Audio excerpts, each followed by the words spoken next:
Siyasi aşqulluq və o'ylag'anlarim.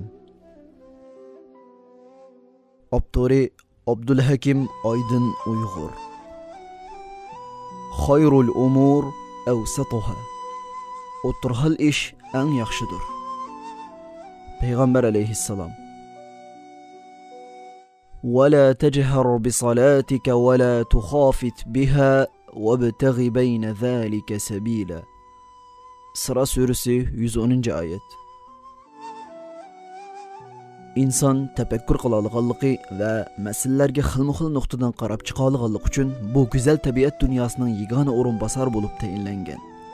Şunundan başlanğan hayatlıq müsabisida hər insan özü xalığan və tanlığan yolda yaşab, şu yolda cinini pida qılıb, hayatlıqdan ibaret Allah'ın bu büyük sınaq meydanını davamlaştırıp gelmekte. Ama bazı vakitlarda insandaki bu kabiliyet ve iktidar insanın halaketiga sebep bolup qilishi ve insanı hata yolga başlap qo'yishi mumkin.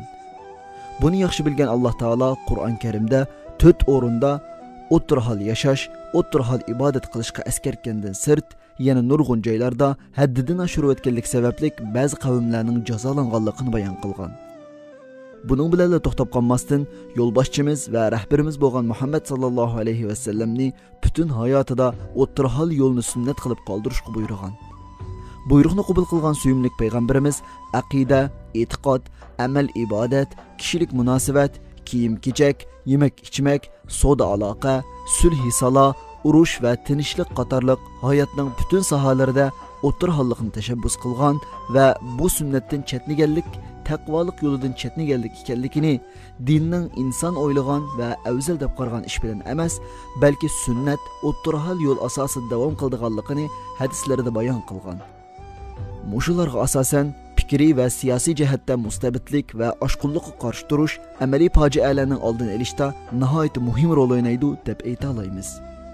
16. asrdan boshlangan islom dunyosining ojizlashishi va ichki ixtiloflarning kuchayishi g'arb kuchlarining chirkovning hukmronligidan qutulib, tajribiy ilmga tayinish orqali qorong'ulik va zulmatga to'lgan o'rta asrning changalidan erkin hayotga qadam bosishi bilan ilm fanning tizgini musulmonlardan Yahudi xristianlarning qo'liga o'tib ketishga boshladi.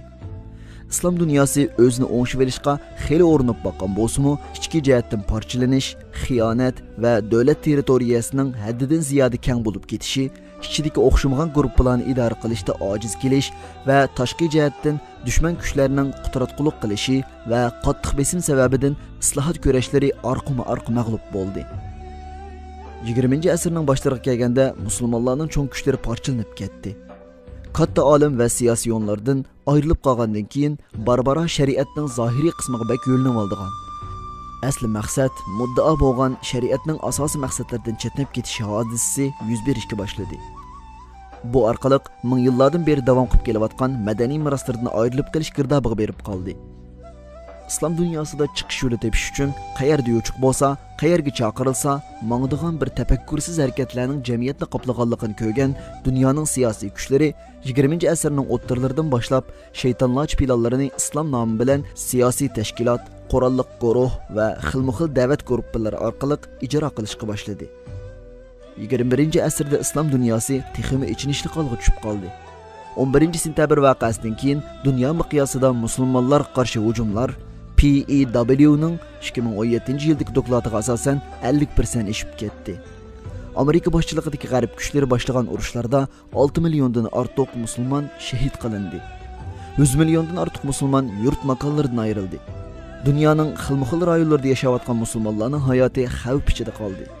Bularning hammasida eng kuchli rol o'ynagan fikr kufr bayrog'i bo'lmasdan islom nomi va islom bayrog'i bilan chaqirilgan shuarlar bo'lib keldi. Bu orqali musulmon dunyosi texmi eg'ir kriz siqib etib qoldi. Jahongirlarning texmi qattiq ishkanchasiga tushib qoldi. Bu men tushungan oshqullikning butun dunyo musulmonlariga keltirgan ziyonlaridan birer o'zunda xolos.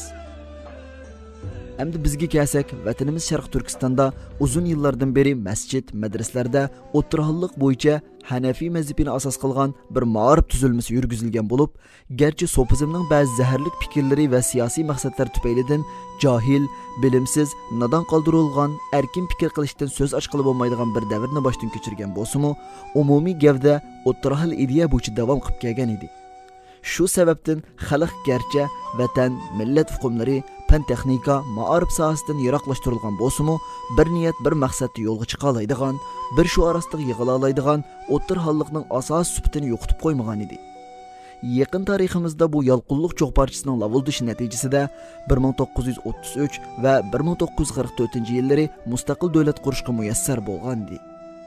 Bu davlatlar bugungi yoshlar o'ylab qolgandek jangovarlik, jinni pido qilish bilan emas, balki oldin puxta tayyorlik qilish, fursat kutish, sabrchanlik, strategiyalik va planlik ish qilishning yorqin o'lgisi bo'lib, xalqimiz ko'ngil to'ridan o'rin olgan edi. Ammo Xitoy kommunistlari vatanimizga kirgandan buyon burunqi biz taqobil turib kelgan ochiq-oshkora zulm qilish, xristianlashtirishga yo'l hozirlab berish, millatni bilimsiz qoldirish, bilimliklarni yo'qotish, zo'ravon kuchlarga yantayoq bo'lish qatorliq Gomindanning siyosiy yo'lini oshkora tutmasdan hiylagarlik bilan islohot ishini echib etish, yangi ma'arif andizisi, fanniy maktablarni umumlashtirish degandek shiorlarni to'lab, millatning ilmiga, chanqigan ussuzligiga, butun dunyoda qarshi elinmagan, o'ch ko'rilgan va siqib chiqarilgan xilma-xil iqimlarni ostiridan qo'llash usulini qo'llanib ep kirdi. Ko'zi yengil ochilgan sodda xalqimiz bu ideya va fikrlarni ko'rib, qutulish yo'lini topgandek his qilib, hammasini bag'riga bosdi va xilma-xil ideyalar uchun jinini tikalaydigan yigit qizlarimiz maydonga keldi. Sharq Turkistonning zulm ko'migan tuprog'i, musulmonning qini bilan bo'yalmagan tomlari va musulmon ko'migan turmalari qolmadi. Mana mushundaq ideya va fikrlarning soyasida mustabid Xitoy hokimiyati tarixdan beri bir qalbga ega milliy va diniy madaniyatlarini nihoyat yaxshi moslashtirib kelgan xalqni bo'lishga va parchalashga muyassar bo'ldi. Mush fikrlar ichida xalqimizga eng ig'ir ziyon keltirgani siyosiy va diniy jihatda haddidan oshirib o'tish bo'lib qoldi. Butun dunyo musulmonlari ochiq dardni tatgan va qutulamayotgan bu vaboning dardini xalqimiz vatan ichida va sirtida tatib kelmoqda. Xalqimiz hech bir siyosat maydoni ko'rmagan, butun hayotini Qur'on Karim va payg'ambar hadislarini asos qilib yashaydigan, bu dunyoning islom nomidan foydalanib, o'zining razil maqsadiga yetadiganligini, o'zining maqsadiga yetish uchun ba'zi mujohidlardan, ba'zi da'vatchilardan, ba'zi donliq notiq, yana ba'zida bo'lsa professor, olimlardan foydalanadiganligini o'ylab boqmaydigan, oqibat Allohga xosdir degan sap e'tiqod bilan yashaydigan bir sap xalq edi. Bu munosabat bilan men xalqimdan milliy va diniy da'vosi uchun jinini va melini pido qilgan va qilishga har vaqt tayyor erkaklardan faxrlanadiganligimni bildiraman. Ammo razil kuchlar buningdan nihoyat ustalik bilan foydalandi. Vatan ichida birlik, qarindoshlik, urug' tuqqanlik rishtasi barbara ojizlashishga boshladi.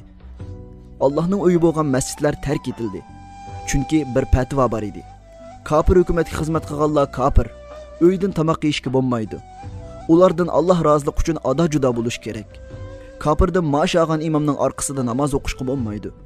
Kofirlarga itoat qiladigan masjidlar zirar masjidi bo'ladi. Namoz o'qishga bo'lmaydi.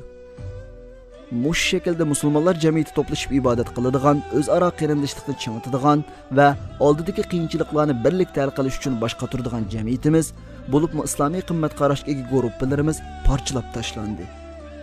Türküm sap niyetlik, vicdan, imanlık qarindoshlarimiz o'zi bilmasdan siyosiy qurbonlarga aylanib ketdi. Peshqadamlarni dinni qo'g'diyanmaganlik uchun ayiblagan yoshlarning davriga kelganda din texmi echinishliq, musulmonlar texmi xor holga tushib qoldi. Bugun butun dunyo miqyosida musulmonlarga qarshi bir bo'hron, bir qarshilik bor deyilsa, balkim buning asosliq va cho'ng sabablaridan biri bazı tashkiloti va Daesh temsil qilgan siyosiy oshqunlik ideyasi desak hargiz mubolag'a qilgan bo'lmaymiz. Chunki dunyo xarakterli kamsitilish, xo'rlanish va yordamchisiz qilishga bizning dinimiz rozi bo'lmaydi. Rabbimiz rozi bo'lmaydi. Undaqda nima uchun bizga nusrat kelmaydi? Buning sababi dal o'zimizda. Biz Allah buyurgan şekilde şeriat prinsiplari bo'yicha hayotimizga ul asos tiklayolmadik.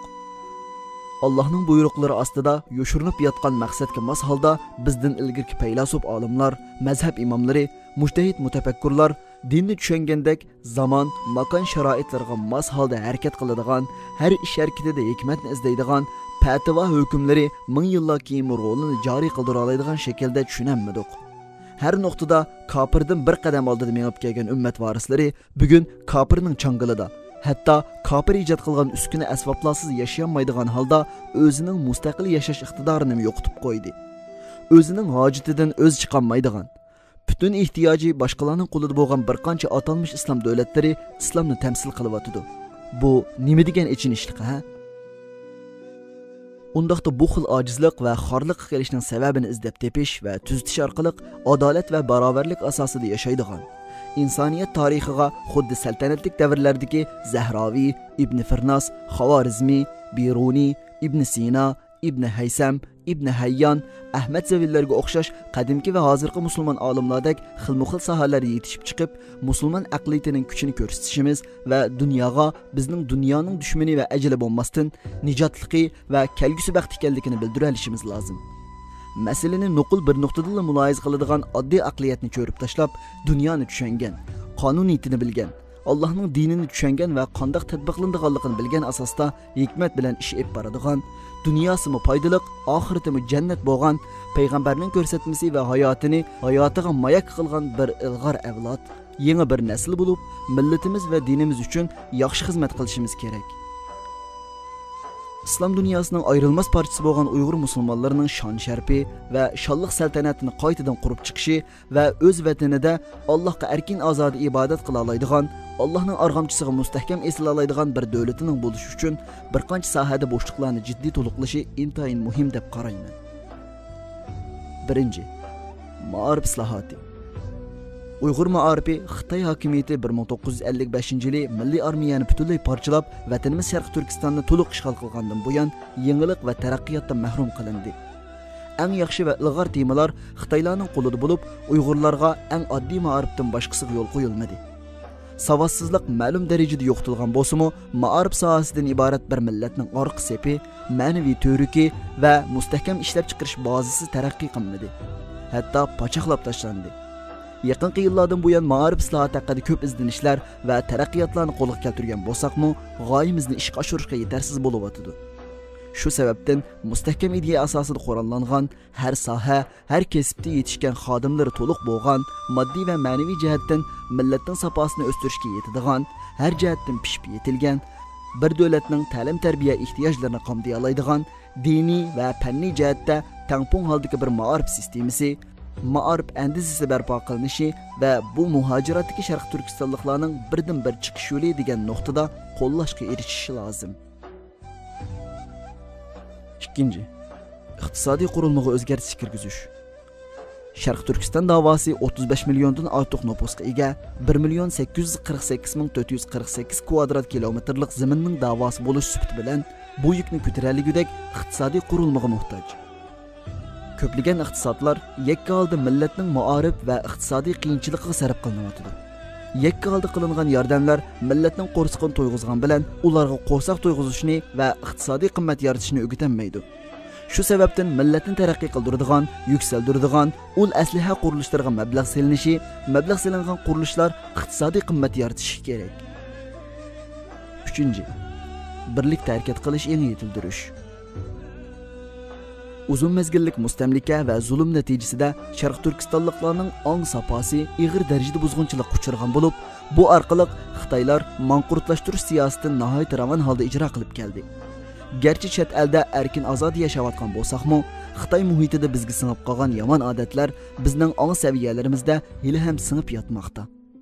Shaxsiyatchilik, o'z manfaatiga cho'qtatish, vaqt qarashining to'van bo'lishi, millat a'zolarining psixik buzuqligi, osonli siyosatning qurboni bo'lish qatorliq bizda o'rnab qolgan eski odatlarni ulug' dinimizning yo'l yo'riqlari ostida tozalab chiqarish va umumiy bir gavda bo'lgan holda ulgilik va ilg'or milliy va diniy davoyimizni asos qiladigan, bu yo'lda qarindoshlik asosida birlik va barobarlik bilan harakat etib boradigan o'rtaq ongga ega bo'lishimiz hozirgi realligimizning kuchli taqozosi hisoblanadi. 4. Bir markazlik harakat etib berish. Uyg'urlar mustamlikka uchirgandan tartib Xitoyning parchalab, bo'lib boshqarish siyosati bilan boshqarilgan bo'lg'achqa, hammaylanda bir markazga bo'ysunish, itoat qilish eng intayin ojiz aks etadi. Bundaq bo'lishi natijada garchi iqtisodiy va diniy jihatda kuchli bo'lsak-mu, berayotgan harakat faoliyatlar bilan maqsad qilingan nishon o'rtasida mosliq, tartib va intizom bo'lmag'achqa osonlik kuchning zoya bo'lishi va natija ko'rilmasligi sabab bo'lib qoladi. fikriy jihatda ozg'ina o'xshamaslik, rahbarning kichikkina aybi, kamchilik yoki xatolikning cho'ng kichikligiga qarata muomala qilinmasdan, osonli hayajon bilan hammani bir tayoq tayidib etish orqali xizmat qilayotgan rahbarlarning imtiyozi tuvallab ketadi va ularga bo'lgan bog'lanish uzilib qoladi. Qalbida yuksak g'oyasi bo'lgan har bir sharq turkistonlik umumiy harakatlar yoki yo'l boshlayotgan rahbarlar qarta intayin diqqat qilishi va oldirab hukm chiqarib milliy va diniy manfaatimizga daxl ta'riz qilishdan saqlanishi lozim. Oxirida shuni ta'kidlab o'tmoqchimanki, hech bir musulmon xorliqda, zabulliqda hayotini o'tkazishga yoki umidsizlanib o'zini nobud qilishga rozi bo'lmaydi. O'xshashla tentaklik bilan harakat etib berib, foydadan ziyni ko'p bo'ladigan tijoratga mablag' solmaydi. Mush nuqtadan siz islomga, millatga, aziz xalqimizga xizmat qilmoqchi, dunyo va oxiratlik baxt saodatga yetmoqchi bo'lsangiz, bosgan har bir qadamingizning islomga va musulmonlarga vakillik qildiganligini, dunyoning islomni Qur'oni Karimdan, payg'ambarimizdan va yoki islom tarixidan emas, balki sizdan oldiganligini, sizning islomga vakillik qildiganligingizni unutib qolmasligingizni umid qilaman. Biz sabablik pok va adolatlik islomimizning sha'niga dog' tushmasin. Biz qurbon bo'layli, ammo islomning sha'nu shavkati sunmasin.